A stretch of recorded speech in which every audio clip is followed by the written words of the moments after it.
पहिले तर कामावर आल्यावर डब्बा बांधून घेतला नाही तर परत त्याला जेवणाची आपदा होती आपली. वर येऊन बघितलं तर 1 RK स्लॅब होता तरी बी 3 जण आलताव. कशामुळे आलताव की कामाला सुरुवात करावं म्हणलं गेलं की चहा आला, पण चहा आलाय म्हणजे मीच करायला लावला कारण सर्दीनं खोकल्यानं लय जाम झालोय मी. पण आता तुम्ही म्हणसाल चहाचा एवढा नाद कसा काय तुला? दवाई है मेरी खोपड़ी में कितना टेंशन है तेरे को मालूम क्या?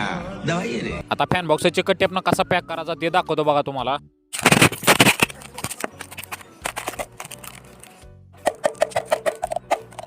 आता पाईप ड्रॉप कसं करायचं ते सांगतो. पहिले तर मापानं पाईप घ्यायचा, त्याला बेंडाला पूर्ण चिकट टेप लावायची आणि खाली सोडून द्यायचा बघा असा. आणि परत बेंडापासून फॅन बॉक्स पर्यंत जेवढा पाईप लागतो तेवढा घ्यायचा, कट करायचा आणि बेंडावर चिकट टेप मारून टाकायची बघा. आता ही विषय काय तर पहिल्यांदा बीम आहे, परत त्याला जुनी भिंत आहे त्याच्यावर पाईप ड्रॉप करायचा, पण आपल्याला आतमध्ये दाबायचा आहे त्याच्यामुळे पहिलं फोडून घेतलं आणि जेवढा दुरळ आहे तेवढा सगळं पाईपानं फुकून टाकला. आता कसे एकदम क्वालिटी बसले का नाही ते कमेंट मध्ये नक्की सांगा. आपलं काम बी फायनल झाले, मशनीवाले बी लवकर आले ते. A few moments later. निम्मा स्लॅब झालाय, मशनीवाल्याने चहा करायला सांगितलं होतं त्यामुळे काकून लगेच चहा करून आणलाय बघा. 3 hours